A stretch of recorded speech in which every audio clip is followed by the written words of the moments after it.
How's it, buddy? Okay, so we've got the iron swing here. I think this is a 7-iron. Yeah, a lot of good stuff, as I said to you.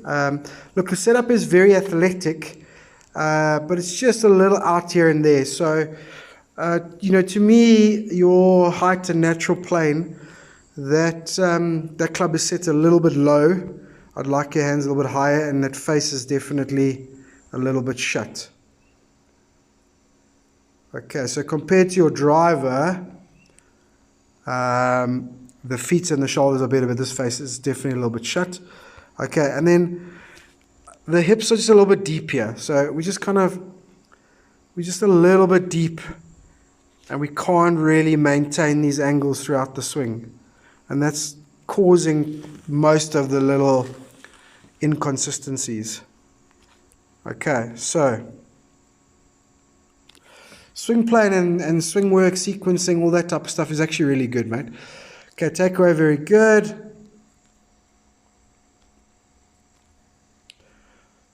Face a little open to the plane, but really not much. Okay, there's already been a little bit of movement. Okay, but it's because of the setup.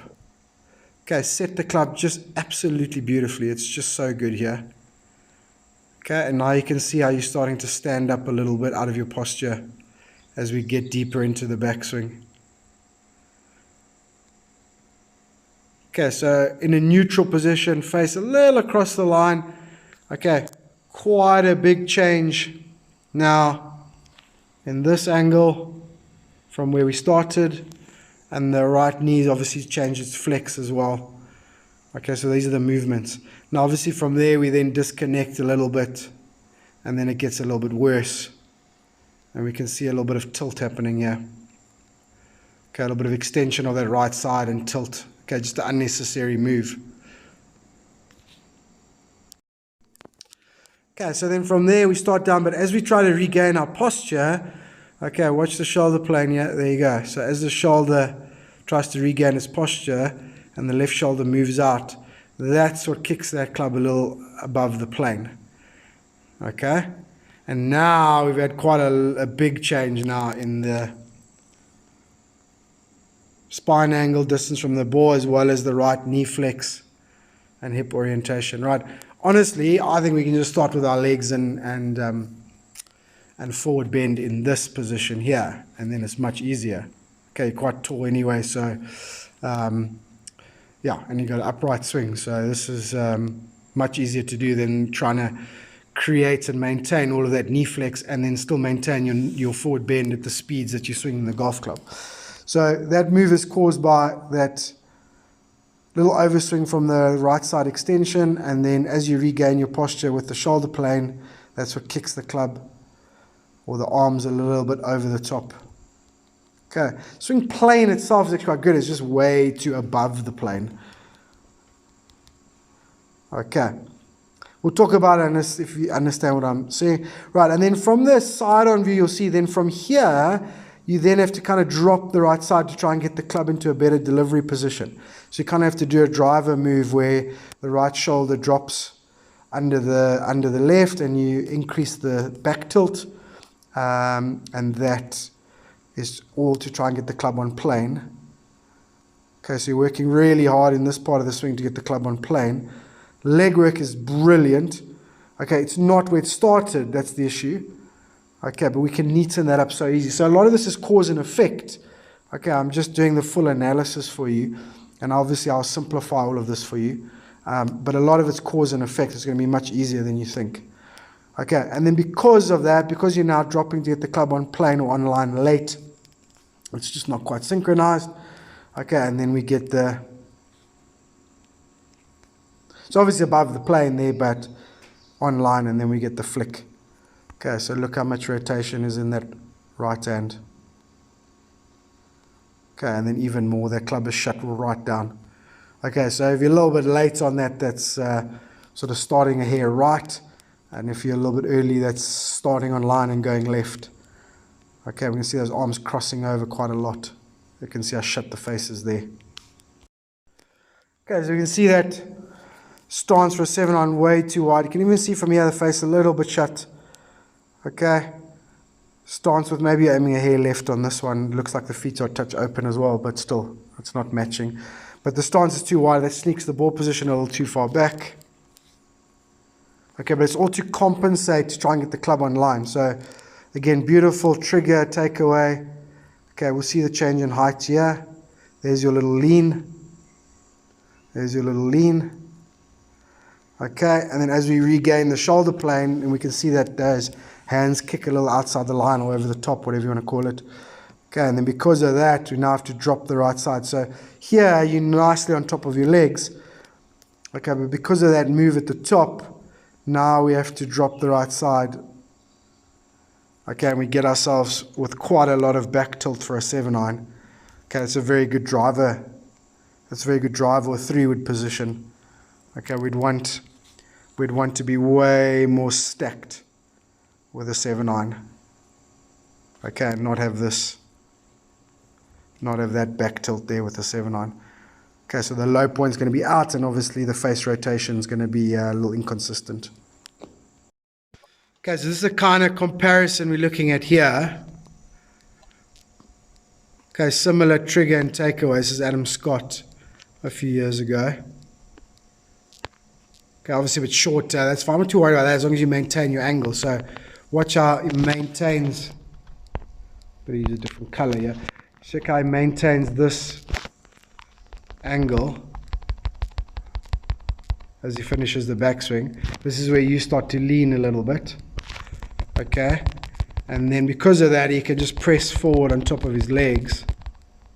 Okay, so now he has created a bit of back tilt, but much earlier in the swing. Okay, now once he's done that, all he then needs to do is turn and hit the golf ball. His chest is way more on top of the golf ball. Okay, the left side's a bit through the golf ball as well. And then obviously because of that, that shaft is leaning. Shaft is leaning nicely forward. Obviously slightly narrower stance. Okay, and then you can release that club at the proper position. Essentially your release is slightly early, but it's not really relative to your body. It's just the body's in the wrong position at the wrong time. Okay, so you can release that way more neutrally and doesn't have to fold the arms over. Okay, and then drivers, the same stuff, just manifests a little differently. Okay, obviously we can see the lines are a little crossed there. Okay, so we've just lost our angle. See the shoulders are open. Face looks a bit better on the driver, but the lines are just a little bit crossed there in the setup. Okay, swing plane, as you know, it's sort of above the plane. It's parallel, but too far above. Okay, but it all comes from the same stuff. Now, this setup is very athletic and definitely not as deep in the hips. Okay, but again, it's all about can we maintain these angles? Okay, can we maintain all of these angles throughout the swing? Okay, takeaway and set, as I said, very good. Can already see the right knee, right leg starting to react and change. Okay, and we can see how much head movement and change in height and posture there is at the top. Okay, and then that right side extension. I'm talking about this midriff. Okay, that overextension there, or that midriff. Oh, we can lose those anyway. You get the point. I mean, it's not even close to the setup, is it?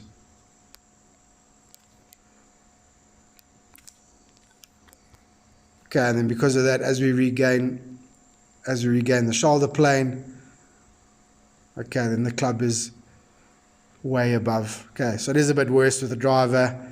Obviously, the body's under more pressure. Real change in posture here from where we started. Okay, sequencing and stuff, very good. Okay, and then you're trying to get it back online, but it's just too much hard work from here. And you see, because you're manipulating it online, those forearms are a little bit all over the place. Okay, so again, it's all cause and effect. Okay, so don't worry, it's not 17 things to work on. It's just getting neater and understanding the body work and how that is going to translate to what we want the club to do. The club's doing the right thing. Okay, a lot of the right things. Okay, again, a little shutdown here. Okay, so we're going to have to do a little bit of work in that release, but obviously once we have to not work as hard to get the club online, then the face would settle down itself. All right. Okay, but very athletic, very good, a lot of great stuff in here, but it's just some neatening up to do, that's all. Hey, matey, I hope you had a good weekend. Let me know how you played on Saturday and how those sort of little swing thoughts worked out and felt. Um, and then here's your full assessment, right? Look, obviously the level that you're at and the level that I want to get to, okay, I've done quite a sort of in-depth assessment there. But I don't want to overcomplicate, especially how we work on it. We're just going to work on it slowly, once a week. I'll set up your training sessions for you. We will keep an eye on those things. But also, please understand it's cause and effect. Okay, so it's not like we have 7 things to work on. Basically, you've got a really, really good golf swing. It's just a little bit untidy, okay? Just a little bit of unnecessary moving parts. And I'm just explaining there how each one, along with a few setup issues, how each one causes this knock-on effect that leads to basically being a little above the plane, dropping the club a bit late, and then obviously having to flick it to square the golf club, right? So, in a very sort of broad way, okay, which is now the opposite of that, but in a very broad way, our body's not quite working well enough. Obviously, it's not neat enough. You can see that. Okay, basically, what's happening is we got this little bit of sort of tilt and right side extension at the end of the swing. Okay, obviously not aware of it, and then as we change direction, the shoulder plane changes to compensate. Okay, so we're going to go. So we've got like that move, and then trying to drop the club late. Okay, that's kind of what I'm saying, right? So essentially the golf swing is three parts or 3 phases, if you want to call it. Unfortunately, it's not back and through like a putting stroke or chipping action or whatever. It is 3 moves, right? And we just try and sort of synchronize those and make those as sort of natural and possible relative to your body and how you've learned to swing the golf club. Which is, again, a lot of great stuff. So, yeah, just a little bit there. Okay, and then as we change direction, this angle's wrong. Okay, and then we try and get the club on plane a little bit late. Okay, and that's what causes that sort of inconsistency, right? So, very simply, all we're trying to do is go sort of neater, change direction, okay, and then unwind, right? So, just neater there, none of that. So when we change direction, if anything, the angles increase a little bit this way, not that way. Okay, but it should happen naturally. Okay, neater, change direction, unwind around our left hip. Kind of what we're trying to do. So you gotta, when we practice it, I mean, we got the drills now, or I'm going to give you the drills now that should neutralize these things. But don't overthink or overanalyze or trying to control each and every moving part. That's not what I'm saying at all. Okay, it's way broader than that, and certainly when you're swinging the golf club, it must be way broader than that. Okay, so that's what we're up to. Just neatening up, basically, getting better at controlling our body angles, kind of leaving the club alone. The club's in a lot of good positions. If all that falls into place nicely and we're still over rotating through impact, okay, then we'll sort that out last. Generally speaking, if we figure those things out, there will be no need to rotate the club so hard, so it should neutralize itself. Okay, but it's not a huge issue. Everything you're trying to do with the golf club and the sequencing and swing playing, that's all correct. Okay, it's just like I said, those unnecessary, inconsistent body movements that move the club into a bad position, and then you kind of have to try and adapt a little bit. Okay, so it should be quite sort of easy and not too hectic to really start neutralizing. So I'm super excited about that. Just quickly before we get into the drills, I've done your stats. So let's track these stats that I've isolated and sent through to you. If you can, obviously remember Saturday's round, we're going to use that as baseline number 1. And then we'll review them after about 5 rounds, I think, but I will keep an eye on them on the way. Okay, right, so What we're trying to do, just one more time. Okay, so no, like that. Okay, we're just trying to neutralize, shift, and unwind around the left hip. Okay, so warm up is going to be the pivot drill. Okay, so, and again, this is literally warm up. Okay, so just at the range. Okay, we're just going to get this club, get your correct distance from the ball, your correct forward bend posture. Okay, club right up on the top of the shoulders. Okay, and then what we're going to do here is going to feel to you, okay, like the club's going to point at the ball, but actually it's going to point somewhere there, but it will point behind the golf ball. That's very important. Okay, so as in it can't point over there, right? I'll show you from both sides. Okay, so club right on the top in your posture. This is literally your warm up. You can do however many you like, and probably do this before each round as well. Like in between changing from 7-iron to 9-iron to 7-iron, whatever it is.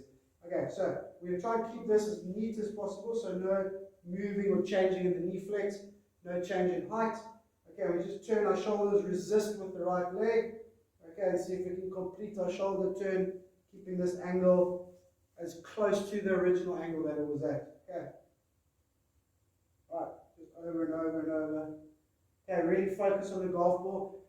Learn what that new feeling is like. Okay, essentially, you're going to feel a little taller at address and a little closer to the ball at top of the backswing. That's how it should feel. Okay, obviously at the moment it's the opposite. Okay, so that's drill number 1. Okay, and then drill number 2, okay, is what we call double knee flex drill. Okay, so at the moment I would say do like a 4-in-1 split. Okay, so 4 of the drill and then 1 normal swing. 4 of the drill, 1 normal swing. Change clubs. 4 of the drill, 1 normal swing, and so you go, right? Okay, so drill number 2, double knee flex drill. So it's exactly what it sounds like, but you are going to have to sort of slightly widen your stance to stand a little further from the ball. So get your normal setup at first. Okay, go a little wider, a little further, and really drop your knees down. Okay, obviously it's going to feel really uncomfortable. Balance points are wrong, club sitting like that. Okay, you've just got to try it, right? You are going to get some fat. Maybe even some thin. It's not going to feel great, but it's teaching you, and it's also resisting us a little bit at the top. So it's much harder to stand up from that double knee flex draw, get back down, and still strike the ball correctly. So we're trying to be sort of as neat as possible, right? Okay, so normal setup. I'll show you from this side quickly. Okay, so normal setup. Okay, a little wider, a little deeper, almost like in a bunker, maybe even worse. All right, and then you hit from there, right? Haven't hit a ball today, so let's see how this goes. Okay, so normal setup, wider, maybe back a little bit, really drop. You can see where my hands are. Okay, and then we're going to try and hit from there. Yeah, a little thin, but I think it's the right idea. Okay, so do 4-in-1 of those. All right, and then sorry, just the second part of your warm up before you get into your work. Okay, I just want feet together. All right, just do about 10 of them. Okay, so maybe 5 gap wedges and 5 8-irons. That'll work for now. Okay, so pivot draw just to get loose and warm. Feet together, 5 gap wedges. Feet together, 5 8-irons. Okay, round about 70% speed, I would say. So not too slow. Not just standing there chipping it down the fairway. Okay, and then you get into your work with your double knee flex draw. Okay, and then second draw. All right, I'm going to use the glove under the right armpit draw. Okay, I consider towel draw. I don't think towel draw, and it looks like he's super flexible. I don't think towel draw is going to stop this right side extension. So it might feel a bit connected, but I just feel like it's going to make you narrow, which obviously we don't want to do. Honestly, I'm not entirely sure this one will work either, but at least it'll give us some feel, okay, of when sort of that right elbow disconnects and we get that sort of right side extension. Now, you know, I feel like it's not so much of this, it's more of this, okay, which again is just going to, unfortunately, can only fix with sort of discipline and a bit of proprioception. But we're going to try this and see what it looks like on video, and if it does work, then great. Okay, it's a good drill anyway, especially as we improve the wedges over the upcoming weeks. So it doesn't matter, still a good drill. Okay, so obviously spare glove. Okay, we're going to put it sort of quite close to the elbow. Don't go right under the armpit. I would go sort of halfway between the armpit and the elbow, just under the bicep. Okay, we want a little bit of freedom. Oh, our second swing of the day. Okay, so we're just going to put him in there. Alright, and I mean, at least 80%. Okay, so try, you're not going to hit full distance. Okay, but just try and hit them. Okay, I would split this drill, sort of 3-2. Okay, so 3 width and then 2 normal, 3 width, 2 normal. Okay, remember what we're trying to do. We're just trying to stop that move there, especially with the irons. Yeah. Okay, so we're just trying to get a little more compact, but mostly we're trying to get a feel and an awareness for when we do sort of hyperextend that right side a little bit. Okay, so but you won't get full backswing length, but try and hit about 80% if you can. Yeah. A little bit better, that's one. All right. That was that. Okay, so you can keep your speed up and still make a balanced swing and hit some decent golf shots. Okay, so keep doing that. All right. So that's our work for the week. If you can, obviously, please send me videos that we'll chat and review how they felt, what kind of feel you had for your body positions, your ball striking, the flight, all that type of thing. Okay. I don't need this one done with the driver. Okay. So probably up to about 6 lines should be fine. I don't need this one done with the driver. Okay. This high hands and a little bit of disconnecting of the arms from the torso, especially with the driver, I actually really like it. I'm not trying to get rid of that at all. All right. Obviously, like I say, when we build the wedge game, yes, we're going to be a little more compact. But through the iron swing and especially the driver swing, no problem with those high hands and that high right elbow disconnection. It's not that. It's not the swing length. Okay, it's this change of posture that is our issue, or our major issue. Okay. Right, so bit of pivot drill to warm up, feet together. Okay, and then decide. Obviously, it all depends how many balls you can hit. I don't expect you to stand there in 400 golf balls. Okay, you just got your 2 drills and you just split them up. You can do 1 round of each, so you can do double knee flex drill for 5 reps, 4 in 1 split, and then use the same club and then do 5 of the glove under the right armpit, 3-2 split. Okay, that'll be a nice round. Take a little break, have some water, change clubs like that. Okay, but I'll leave that up to you. Otherwise, you could do sort of 40 balls. It's 8 rounds of 1 drill. Take a break and then do sort of, I don't know, 32, 28 balls.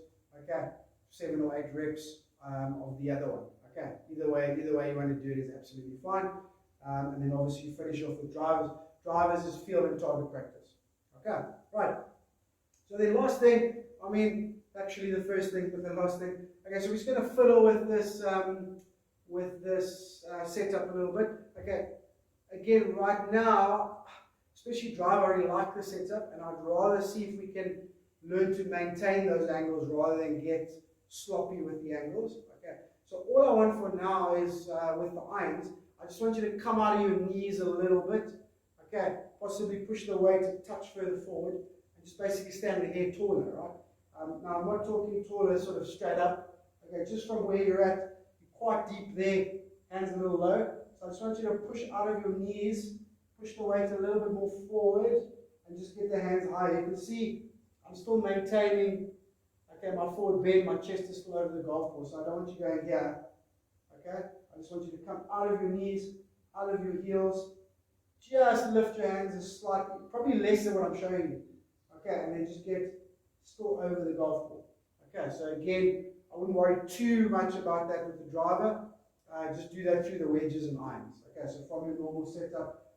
The routine, the engagement, okay, the stabilization, keep all of that. I really, really love that. Okay, it's just a case of going there. Okay, instead of like that. Okay, just a little bit there. Okay, and obviously with the irons, just a little bit narrower.